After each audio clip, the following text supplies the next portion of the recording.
Alright, you lot. Welcome back to another Scotty podcast. This week we've got a proper mixed bag for you, with your questions, free games, drama in esports scene, and a good old-fashioned reality check about what actually makes a good game. So settle in, grab a brew, it's time for Uncle Scotty to tell it like it is.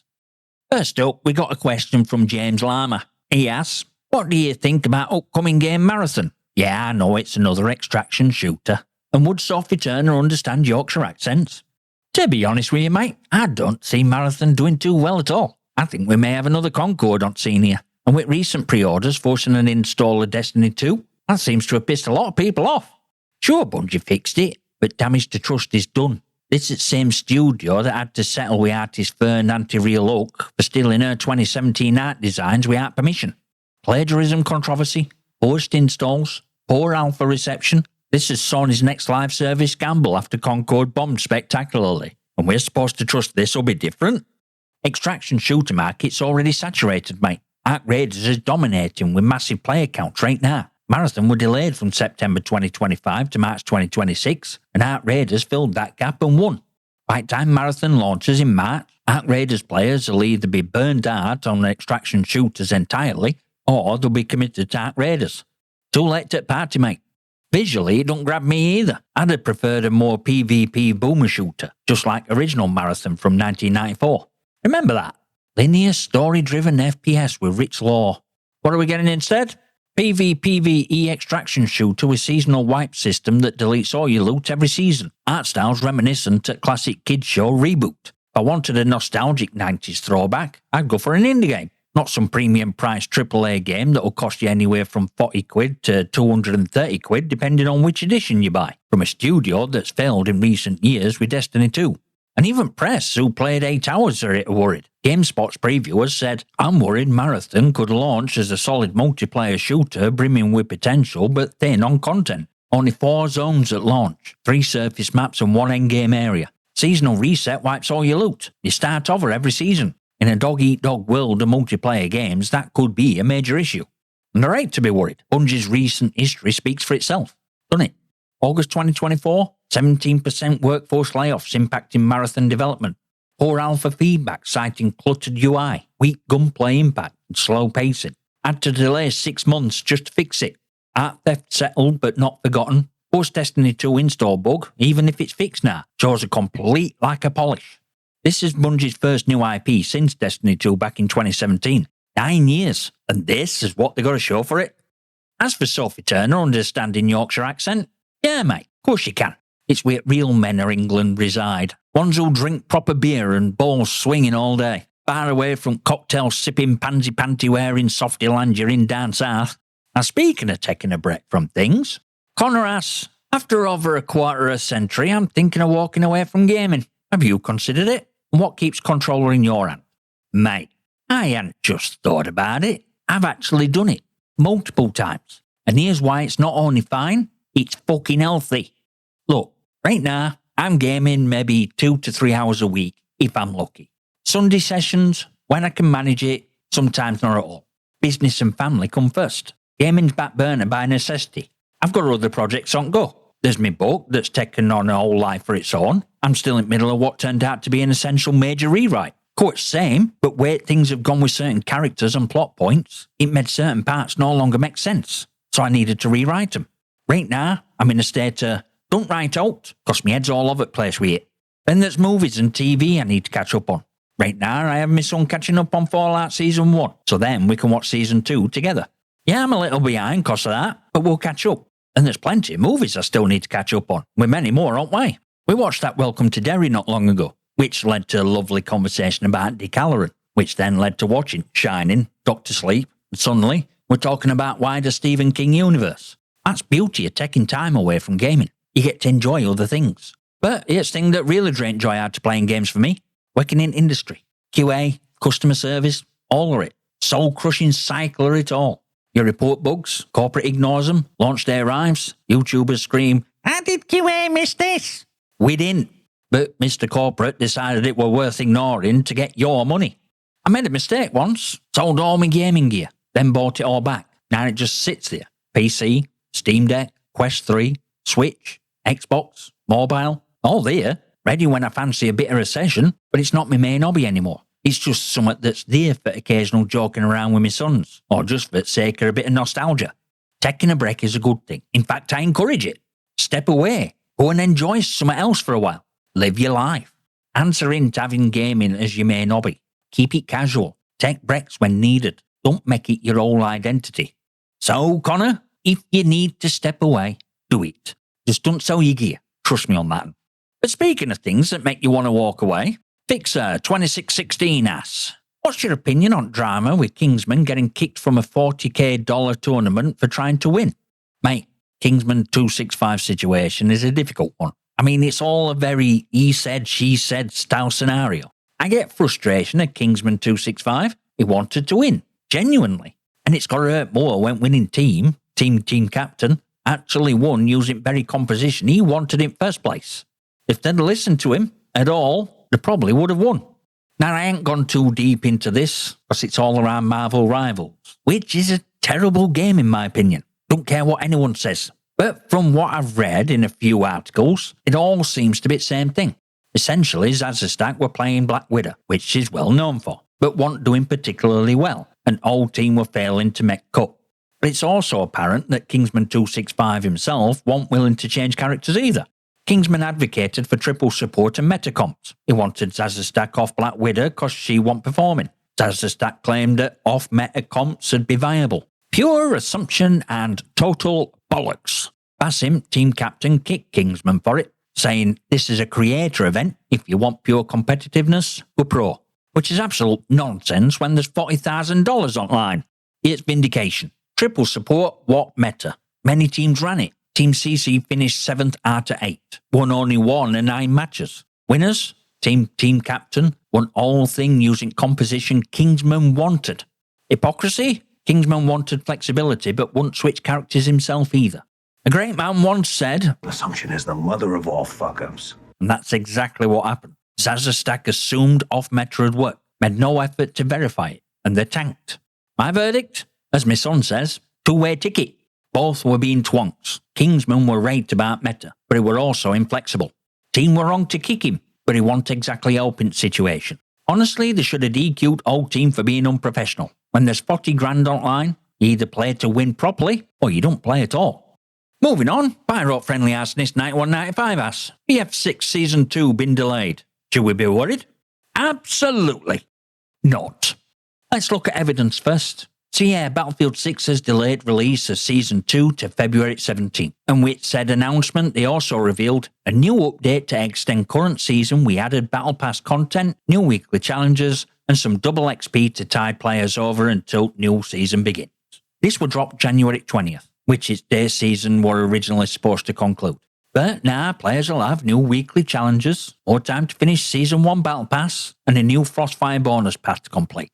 To me, that suggests they've been paying attention to some things and are actively making some changes to the game that will launch in Season 2. Now here's evidence everyone's looking at. According to Sakana, active users on console has dipped. It no longer appears in top 10 for PlayStation or Xbox in US, but COD's still number 2 on both platforms. However, it's still top 3 for engagement on Steam, sitting pretty with Ark Raiders and CS2. GFK sales chart for UK had BF6 drop from number 6 to number 19 in last week's list, which is to be expected since those only cover physical sales. And let's be honest, most at UK's top 10 last week were Nintendo, with Mario Kart World and Animal Crossing occupying top 2 slots. So they're seeing these dips in market and screaming, Battlefield 6 is dead! Here's a bit of reality. Top engagement on console are just kids playing free-to-play games. Fortnite's number 1 at the moment, but you have Roblox, Call of Duty, most likely Warzone, and GTA 5, which happens to be on Game Pass and PS Plus. Steam numbers show BF6's 24-hour peak at 67,284, almost double a COD's 39,825. So when I saw Blame Truth with a video saying Call of Duty is won, all I could think was, sit fuck down, you twonk. I've heard some rage bait in my time, but it's starting to swing into that direction now, along with a few others. Reality still remains that Battlefield 6 was the biggest selling FPS of 2025. Never mind it being most popular in franchise. 7 million copies in first 3 days. 10 million total. surpassed Battlefield 1's lifetime sales in 1 month.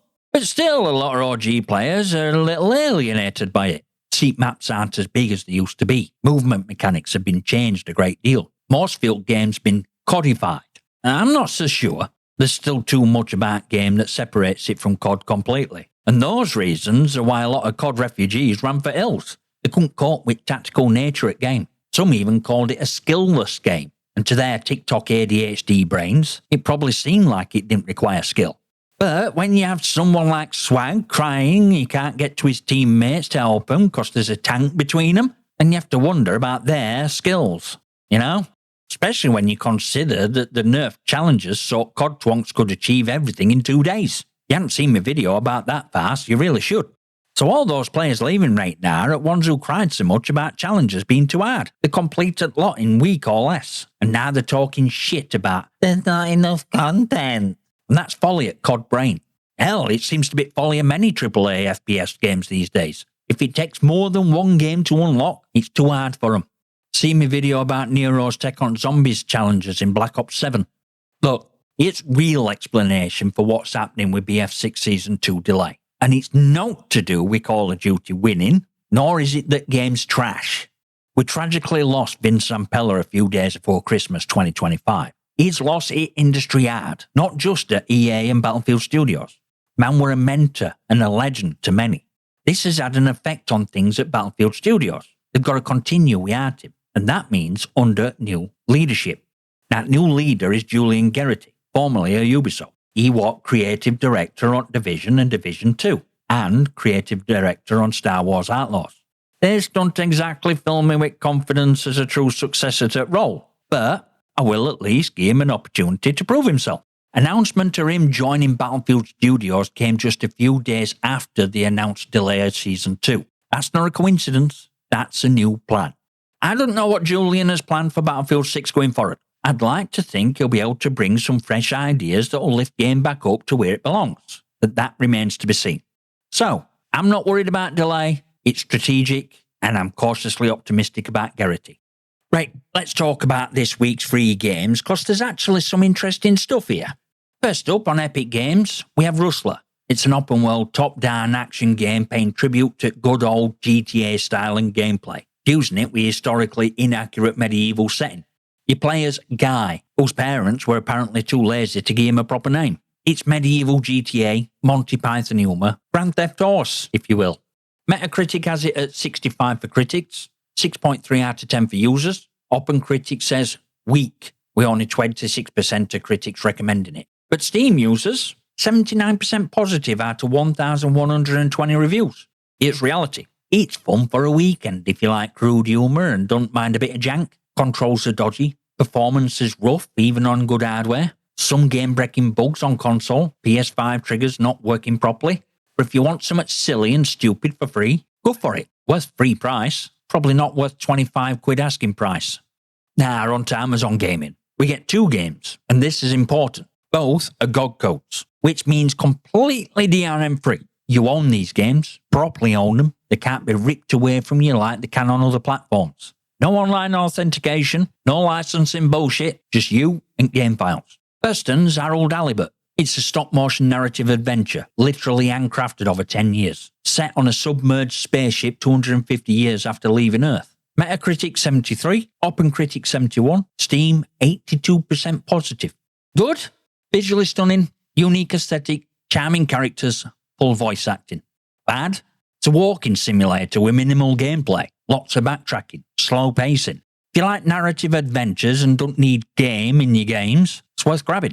If you need gameplay loops, puzzles or choices, skip it. Second one's D&D Stronghold Kingdom Simulator, classic 1993 city builder RTS using D&D rule sets. Steam 87% positive from hardcore fans, deep management, over 100 structures, choose your alignment path, lawful, chaotic or neutral. Catch from 1993, so expect dated everything. Fans call it one of the best city builders ever, but also tedious at times. If you're into retro city management sims, grab it. If you need modern UI and graphics, probably give it a miss. All 3 are free. All 3 have the place. Rustler if you want dumb fun, Harold if you want art, Stronghold if you want depth. And those GOG codes, Proper ownership. Can't complain about that. Now then, this next question's from Ages444 who asks, focusing on FPS games, what makes a good game? No, I mean it. What makes a good game? Is it content or presentation at game? I ask because gamers nowadays have become more impatient and demanding. Yet people didn't care about MW2 2009 being broken as hell since it had charm and it were fun. Noob tubes, One Man Army, Juggernaut. Did gamers lose something along the way? Because in my opinion, something is very wrong. I just can't shake feeling of dread or pure apathy. This came after a little conversation I had with someone in comment section of a video recently, and that exchange shows a very real issue with current gaming standards. Commenter TKN House pointed out that players expect patches and updates, because live service model has taken hold of a lot of AAA franchises. But it's not needed. Yeah, game development's expensive, but when you have games making $3 billion in profits from game purchases alone, that's afford battle passes and store cosmetics, you gotta ask yourself, why do they need more? And I say that for any AAA game that requires you to buy a game to play it. If game has made $3 billion in sales alone, you don't need those cosmetics to keep lights on. Especially in case of Call of Duty, where all of that bollocks becomes essentially useless to majority of players on regular multiplayer once year life cycle ends. This is point I keep putting across to you. Although game development is expensive and servers do cost to run and all that, when you do maths, they're making way over those odds.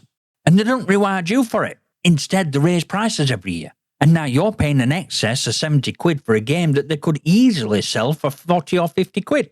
Or even make free to play, since they'll still make 6 billion plus in microtransactions alone anyway. And this is a very real issue in modern gaming that Ages here is asking about, because I hear it too. Too many people say a game's shit just because it has no content. It's like I said about Battlefield 6 earlier. COD crowd got in. The cried challenges were too hard. Got them nerfed to sneeze over there, and boom, done. Less than a week, they all finished them. That game's boring, cause, say it with me, there's no content. But here's the craziest part about it. You'll get all these people instead citing that netcode is trash, or it's full of sweats, or any other rubbish like that while they sit there playing Call of Duty. One game most notorious for all of that. And then there's influencer rot. Like, if this streamer ain't playing it, then it must be a bad game.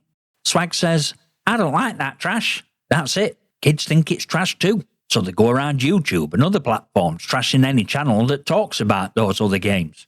And they're easy to spot, because the comments feel almost copy-paste to each other. This is why you can't spot AI in comments section, because they all say the same thing. It's hilarious. People crying about AI in gaming, and there's no one more AI than simps who dropped same drivel to hear from a top streamer or read on Reddit last week.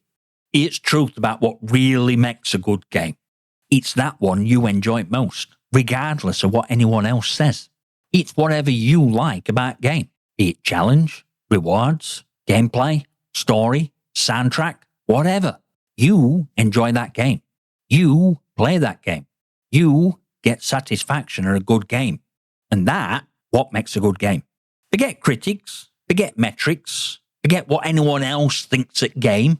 Hell, forget what I say about certain games. I'm not here to tell you what's good and what's not. I'm just a grumpy old Yorkshireman with a grudge against certain industry individuals for my and former colleagues' treatment when we worked for them.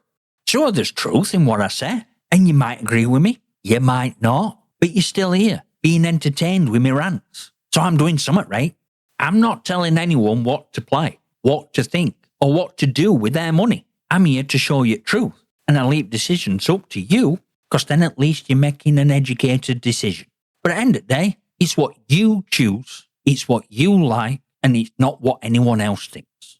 Hell, you could love classic E.T. Extraterrestrial for Atari. It's got its quirks, sure, but to you, it has charm and nostalgia. So for you, it were a good game. I like Textifying, not exactly a popular opinion, but to me, it were a good game. See how this works? What makes a good game? Whatever you like about that game. And Ages follows that up with another brilliant question. We can all agree that criticism is good overall, yeah? However, there's a point where I've seen criticism turn a game from good to bad, and soul, original idea and vision at game is lost.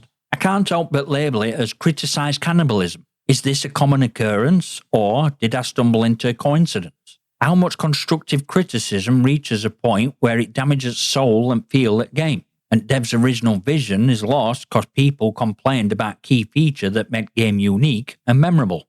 This is a great overall question that basically summarizes everything we've talked about today.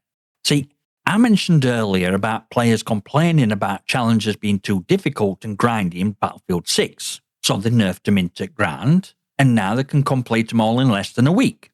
Or like when Nero complained about Doom Steel Camo in Zombies, one that you can complete in 20 minutes of gameplay per week for a full year's life cycle. And then you have all those streamers shouting, it needs this and that, and if it doesn't have it, game will die. No, it doesn't, and no, it won't. We've seen it before. Some games have still died despite implementing those changes, because no one really cares. If Swag's not playing that game despite you adding his suggestions, people who follow him won't either. If Tim Tatman ain't playing your game after adding his suggestions, his followers won't either. 1047 paid for all those streamers to take part in promoting Splitgate 2. They did their part and fucked off, taking the followers with him. Game flopped hard. We need to stop listening to what streamers want. We need to stop listening to criticism on wrong part of things, because it's killing gaming. I have a game project currently on back burner so I can finish books. I know what I want game to be. I know that I'd enjoy a game like it. So I'm making game for me. See, if I'll enjoy it, then I'm certain others will too. So I'll put it out there. I'll be charging for a game, but do I expect it to make millions or billions? Nah, it's just to recoup some at cost of development and publishing. And even if it only makes a small part of it back, better than not. That's honest development. Not pandering to vocal twonks, but making game you envision. People who like it will play. Ones who don't, won't. That's the way it is. If it's netcode or infrastructure based, then it needs to be looked at. But you can't get it perfect for everyone. I wonder if I should do another updated video about netcode and infrastructure, because there still seems to be a lot of confusion around that side of things. All those, fix your servers. My other games work fine, and I live right next door to a server comments really grind me gears a little. I get it, not everyone has technical knowledge, but those seem to be the loudest, most obnoxious twonks, blaming game when gaming's even problem. And yeah, criticism is good, but not when people keep banging on and on and on and on. It all just becomes noise and slows down process that devs get into other problems that also need fixing. Should probably do a video about that too. Again, you're right, Ages, it happens a lot. Game could be released, be awesome, but dev folds and panders to noise, and game turns shit. At least for you. Tying into your last question, you thought game were great. It were fantastic, and everything about it were loved by you. And you wouldn't be alone. There'd be others thinking the same. But then game changes, because devs decided to get twonks what they wanted, and now game's shit. You and everyone like you leaves. Game ends up with a lower player base, becomes unsustainable, and gets shut down. Are you listening, Activision? Yeah, most of the players flock to that standard SBMM playlist in your test, but look at all players who quit franchise cost rate of it years. 491,670 peak on Steam when Modern Warfare 2 dropped, down to 39,825 now. That's not a retention win. You're killing franchise with that bullshit. Yes, criticism is good, but misplaced or bad criticism is what kills games. So, Wages, Criticised Cannibalism is absolutely a thing. Devs need to learn when to listen and when to ignore noise. Make game you envisioned. Rate people who find it. Now, before we wrap this up, I want to say thank you to everyone for the questions this week, and also to the 2003 subscribers on YouTube. You guys give me your time. I appreciate you. And to members, James Larmer, Perkinell, Silverbullet90, Asian Persuasion, Abapical, Scotty Seether, and Mayhem. Seriously, guys, thank you. And to you, yeah, you, 76.9% of you that aren't subscribed, even though you're not here all the time, you've still given me your time. And that's appreciated. Thank you, all of you. Like, subscribe, and all that bollocks. Drop your comments and questions below, because that's what keeps these podcasts going. And I'll see you next time, you magnificent